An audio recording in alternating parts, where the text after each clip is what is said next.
So the other day I'm at home shaving Mr. Tater, then I got the idea, why not just keep going? What do you mean? Well, I just started shaving my ass crack, so I've got my leg up on the counter with one hand spreading my ass cheek and I'm trimming away. Then my fucking wife comes home. Oh shit, I bet that was a word. Well yeah, I was wondering if I could sleep on the couch. She sort of kicked me out.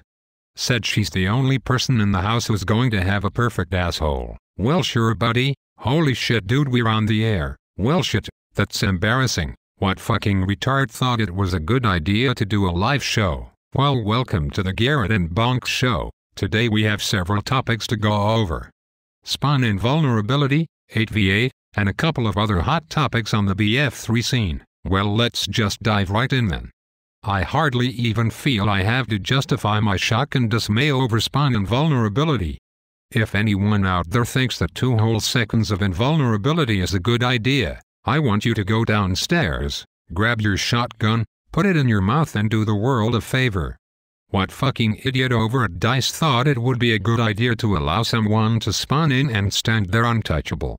To make matters worse, it's not just for base spawns, it's on player spawns too, so you can be assaulting a flag, a guy spawns in and if he doesn't move, he can pan around for what seems like a fucking week eating a whole clip of bullets and there's not shit you can do about it but take one in the face because guess who's out of ammo?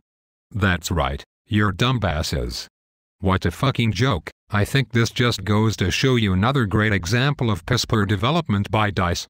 It's one thing to have a bug in a game that maybe you overlooked, or maybe a player finds a way to exploit something in an unexpected way, but to intentionally add 2 seconds of invulnerability is just insane. It really is, but we have to move on.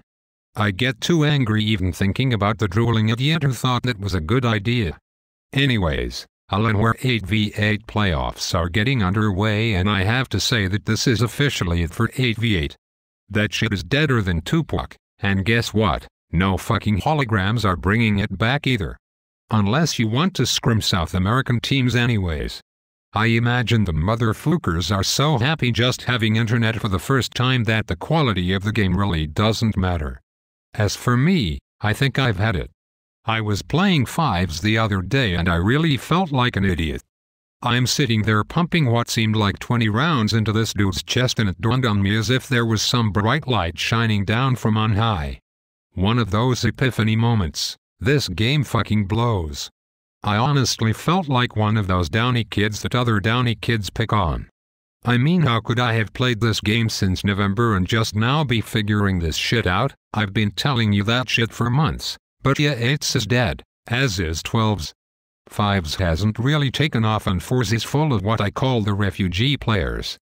Most are just transplanted Call of Duty kiddies who have realized that Call of Duty has spiraled into a one giant flaming piece of shit and they can play Search and Destroy over here in Battlefield.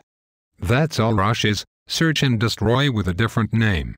Anyone who thinks otherwise is kidding themselves. And boy do they get fucking butthurt when you give a team some props. Just this week I mentioned on BF3 Sports that Nexus should be a powerhouse with the addition to Glorin and boy did that fan the flames.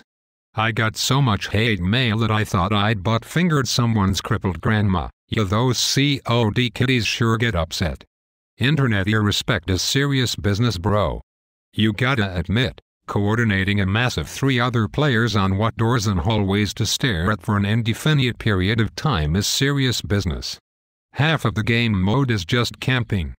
I played the shit and I seriously wanted pitch a tent and start a fire and roast some marshmallows. Well, a couple of them will win a mousepad and a Ventrilo sponsorship and sit around calling themselves professional gamers. Serious business, bro. Serious business. Well, on to our last topic. Gotta give props to CGL for setting up an 8v8 draft. We did this back for Battlefield 1942 and hit a blast with it. It should prove to be a lot of fun. From what I can tell there's about 8 team captains so far and we go into this Google Docs thing and rank those who sign up based off ability. 400 if you're a starter on a top 4 team, more or less based off the opinion of the captain ranking those guys. That averages out to a number which is supposed to represent your value. So the drafting for that should be soon by the captains. Last I looked there were some 280 players signed up. I seriously think CGL should take a look at this as a permanent format. If you think about it, it has all the ingredients of a setup that could last a long time. You run a short 4 to 5 week tournament, shuffle the players and redo the draft every 6 weeks or so. The players are meeting new players, coming up with new strategies every other month. Yeah, I see what you mean. It could be a completely different way to run a league.